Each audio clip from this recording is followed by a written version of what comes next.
Hello guys, welcome to my YouTube channel. तर guys, UGC NET आणि जे Maharashtra set exam जी असते तर त्या एक्झामचं जो सेकंड पेपर असतो तर त्या सेकंड पेपरचं आपण प्रिपरेशन करतो या कोर्स थ्रू. या कोर्समध्ये तुम्हाला युनिट वाईज लेक्चर जे आहे तर ते प्रोव्हाइड केले जाणार आहेत. तर गाईज, याआधी मी फर्स्ट युनिटचे काही लेक्चर अपलोड केलेले आहे तर ते देखील तुम्ही बघू शकता. माझ्या डिस्क्रिप्शन बॉक्समध्ये मी त्या लिंक दिलेल्या आहेत, तेथे जाऊन तुम्ही चेक करू शकता आणि ते लेक्चर बघू शकता. तर गाईज, तुम्ही जर माझ्या यूट्यूब चॅनलला जर नवीन असाल तर प्लीज सबस्क्राईब करा, की जेणेकरून तुम्हाला नेक्स्ट व्हिडिओचं नोटिफिकेशन मिळून जाईल. आणि जे विद्यार्थी नेट सेटचं प्रिपरेशन करत आहेत त्यांना देखील ही लिंक शेअर करा, की जेणेकरून त्यांना देखील या कोर्सचा फायदा होईल. तर गाईज, टाईम वेस्ट न करता आपण आजच्या लेक्चरला सुरुवात करूया. यामध्ये आपण फर्स्ट बघू की एफडीआयचं फुल फॉर्म आहे फॉरेन डायरेक्ट इन्व्हेस्टमेंट. तर बघा, एफडीआयचा मिनिंग काय ते बघूया आपण. तर बघा, foreign direct investment is when a company take controlling ownership in a business entity in other country. तर बघा, दुसऱ्या कंट्रीमध्ये जर एखादा इंडिव्हिज्युअल किंवा कंपनी जर इन्व्हेस्टमेंट जर करत असेल आणि ओनरशिप मिळवत असेल तर त्याला आपण एफडीआय म्हणजेच फॉरेन डायरेक्ट इन्व्हेस्टमेंट असं म्हटलं जातं. तर बघा, इथे मेन गोष्ट आहे ते ओनरशिपची, की त्याला ओनरशिप मिळते की नाही. समजा बघा, एखाद्या कंट्रीतील इंडिव्हिज्युअलने जर आपल्या कंट्रीमधील एखाद्या कंपनीमध्ये जर 5% इन्व्हेस्टमेंट करत असेल तर त्याला ओनरशिप मिळेल का, तर नाही.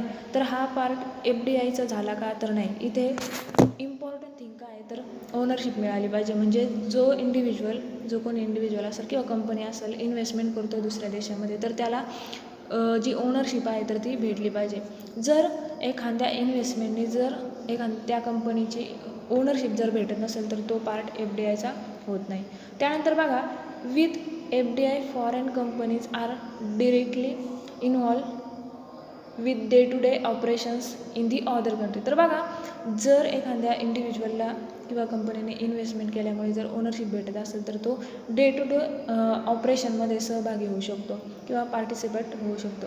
त्यानंतर बघा, this means they aren't just bringing money with them but also knowledge, skill and technology. तर बघा, एफडीआयचा मिनिंग फक्त मनी रिसीव्ह होतो आहे असं नाही, तर त्याचबरोबर नॉलेज, स्किल आणि टेक्नॉलॉजी देखील त्या कंपनी किंवा इंडिव्हिज्युअल घेऊन येत असतात. बघा, दुसरी कंपनी किंवा इंडिव्हिज्युअल आपल्या देशामध्ये जर इन्व्हेस्टमेंट करत असेल तर तो फक्त पैसाच घेऊन येणार आहे का, तर नाही. त्याबरोबर ते नॉलेज किंवा स्किल किंवा टेक्नॉलॉजी देखील घेऊन येतो. समजा बघा, जर जपानच्या कंपनीने ठरवले की आपल्या कंपनीमध्ये आपल्या देशातील कंट्रीमध्ये म्हणजे कंपनीत इन्व्हेस्टमेंट करायची, तर तो काय करेल, फक्त पैसेच घेऊन येणार आहे का, तर नाही. त्याबरोबर तो त्यांच्या देशातली जी टेक्नॉलॉजी आहे ती देखील घेऊन येऊ शकतो. त्यानंतरचं पार्ट आहे routes to which India gets FDI. तर बघा, एफडीआय कोणत्या रूटच्या थ्रू येऊ शकतो, तर त्यामध्ये एक आहे ॲटोमॅटिक रूट आणि दुसरा आहे गव्हर्नमेंट रूट. बघा, आता ॲटोमॅटिक रूट नावाप्रमाणेच यासाठी कोणत्याही ॲप्रुव्हलची गरज नसते, परंतु गव्हर्नमेंट रूटला ॲप्रुव्हलची गरज असते, म्हणजे परमिशनची आवश्यकता असते. प्रथम येथे फॉरेन बोर्डची परमिशन घ्यावी लागते, त्यानंतर जे RBI आहे तर त्याची परवानगी घ्यावी लागते आणि त्यानंतरच आपण इन्व्हेस्टमेंट करू शकतो.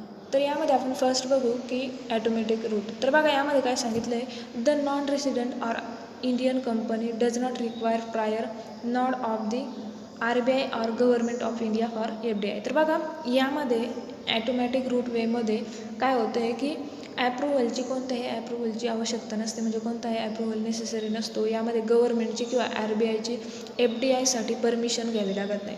त्यानंतरचा वे आहे एफडीआयचा, तर तो म्हणजे गव्हर्नमेंट रूट. तर बघा, यामध्ये काय सांगितलं आहे, the government approval is mandatory. तर बघा, यामध्ये जे गव्हर्नमेंट जे रूट आहे तर ते एकदम अपोजिट आहे ॲटोमॅटिक रूटच्या. तर बघा, यामध्ये गव्हर्नमेंट रूटमध्ये जे गव्हर्नमेंटचे जे ॲप्रुव्हल आहे तर ते नेसेसरी असते. त्यानंतर the company will have to fill an application through foreign investment facilitation portal which facilitates single window clearance. तर बघा, यामध्ये कंपनी पहिले ॲप्लिकेशन फाईल करेल कोणाकडे, तर फॉरेन इन्व्हेस्टमेंट फॅसिलिटेशन पोर्टलवर. त्यानंतरचं पार्ट आहे sector which come under up to 100% automatic route category आहे. तर बघा, ॲटोमॅटिक रूटच्या अंडर इन्व्हेस्टमेंट कशा प्रकारे केली जाते तर ते बघूया आपण. यामध्ये फर्स्ट सांगितलं आहे त्यांनी की infrastructure company in security market 49%, म्हणजे ज्या इन्फ्रास्ट्रक्चर कंपनी ज्या आहे तर त्या किती % इन्व्हेस्टमेंट करू शकतात अंडर ॲटोमॅटिक रूटच्या, तर 49%. त्यानंतर इन्शुरन्स ज्या कंपन्या आहेत तर त्या अप टू 49%. त्यानंतर मेडिकल डिव्हायसेस कंपन्या ज्या आहेत तर त्या अप टू 100%. त्यानंतर पेन्शन 49%, पेट्रोलियम रिफायनिंग त्या आहे 49% आणि पॉवर एक्सचेंज आहे 49%. त्यानंतरचा पार्ट आहे sector which come under up to 100% government route category are. तर बघा यामध्ये काय आहे, first banking and public sector 20%, त्यानंतर ब्रॉडकास्टिंग कंटेंट सर्व्हिसेस 49%, त्यानंतर कोअर इन्व्हेस्टमेंट कंपनी 100%, त्यानंतर फूड प्रोडक्ट रिटेल ट्रेडिंग 100%, त्यानंतर मल्टी ब्रँड रिटेल ट्रेडिंग आहे 51%, त्यानंतर प्रिंट इंडिया 100%, त्यानंतर आहे सॅटेलाईट कंपन्या 100%. तर बघा ह्या ज्या कंपन्या आहेत तर त्या गव्हर्नमेंट रूटच्या अंडर आत्ता सांगितल्याप्रमाणे ह्या पर्सेंटेजनुसार इन्व्हेस्टमेंट करू शकतात. त्यानंतरचा पार्ट आहे तो म्हणजे FDI प्रोहिबिशन. तर बघा म्हणजे कोणत्या कंपन्यामध्ये आपण FDI करू शकत नाही किंवा FDI होऊ शकत नाही किंवा कोणत्या कंपन्यामध्ये FDI करण्यास मनाई आहे तर ते बघूया आपण.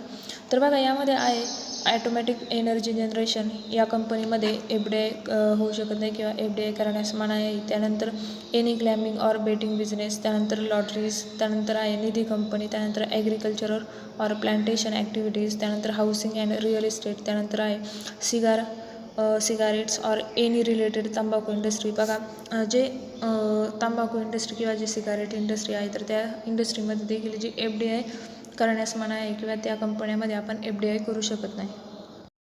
त्यानंतरचा पार्ट आहे तो म्हणजे फॉरेन पोर्टफोलिओ इन्व्हेस्टमेंट. तर बघा याआधी आपण FDI बघितलं म्हणजे फॉरेन डायरेक्ट इन्व्हेस्टमेंट. यामध्ये काय होतं की सपोज एखादी कंपनी किंवा इंडिव्हिज्युअल जर आपल्या देशामध्ये इन्व्हेस्टमेंट करत असेल आणि त्याला जर ओनरशिप जर भेटत असेल तर त्याला आपण FDI असं म्हणत होतो. बघा जर फॉरेन इन्व्हेस्टमेंटमुळे जर ओनरशिप भेटत नसेल म्हणजे सपोज एखाद्या देशातील इंडिव्हिज्युअल किंवा कंपनी आपल्या देशामध्ये इन्व्हेस्टमेंट करतो आहे परंतु त्याला ओनरशिप भेटत नाही तर त्याला आपण FDI म्हणत होतो का, तर नाही. अशा प्रकारची जी इन्व्हेस्टमेंट आहे तर ती फॉरेन पोर्टफोलिओ इन्व्हेस्टमेंट ह्या कॅटेगरीमध्ये येते. तर बघा आपण यामध्ये फॉरेन पोर्टफोलिओ इन्व्हेस्टमेंटचा मिनिंग बघूया.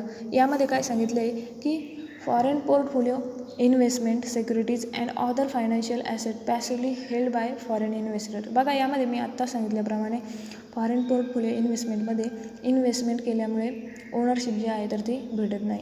त्यानंतर आहे बघा foreign portfolio investment does not provide the investor with direct ownership of financial asset and does no direct management of a company. तर बघा आत्ता सांगितल्याप्रमाणे फॉरेन पोर्टफोलिओ इन्व्हेस्टमेंटमध्ये ओनरशिप भेटत नाही आणि त्याचबरोबर त्या कंपनीचं आपण जे मॅनेजमेंट आहे तर ते बघू शकत नाही किंवा सांभाळू शकत नाही. त्यानंतर आहे this type of investment is relatively liquid depending on the volatility of the market invested in. तर बघा यामध्ये काय होतं की ह्या प्रकारच्या इन्व्हेस्टमेंटमधून आपण कधी पण एक्झिट होऊ शकतो. त्यानंतर सांगितलं आहे it is most commonly use by investor who do not own to manage a firm abroad. त्यानंतरचा पार्ट आपल्याला बघायचा तो म्हणजे evaluation of foreign portfolio investment. तर बघा फॉरेन पोर्टफोलिओ इन्व्हेस्टमेंट कधीपासून अलाउड झाले किंवा कधीपासून अशा प्रकारची इन्व्हेस्टमेंट केली जाते तर ती 1992 पासून. त्यानंतर सांगितलं आहे की India is more dependent upon FPI म्हणजेच foreign portfolio management than FDI म्हणजेच foreign direct investment as a source of foreign investment. तर बघा FDIपेक्षा जो इंडिया आहे तर तो FPIवर डिपेंडंट आहे. त्यानंतर सांगितलं आहे की during 1992 and 2005 more than 50% of foreign investment in India come from FPI. तर बघा जो 1992 ते 2005चा जो कालावधी होता तर त्यामध्ये फॉरेन पोर्टफोलिओ इन्व्हेस्टमेंटमधून 50% इन्व्हेस्टमेंट ही झाली होती.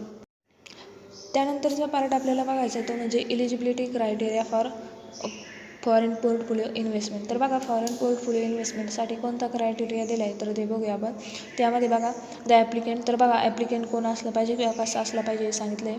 Is a person not resident in India म्हणजे जो फॉरेन पोर्टफोलिओ इन्व्हेस्टमेंट करतो आहे तर तो कसा असला पाहिजे, फॉरेनर असला पाहिजे. त्यानंतर is a resident of a country which is signatory to SEBI MOU. तर बघा ती कंट्री सिग्नेटरी असली पाहिजे सेबीची. त्यानंतर सांगितलं आहे is a resident of a country meeting FATF. तर बघा अशा कंट्रीने फायनान्शियल ॲक्शन टास्क फोर्सची जी रिक्वायरमेंट आहे तर ती फुलफिल केली पाहिजे.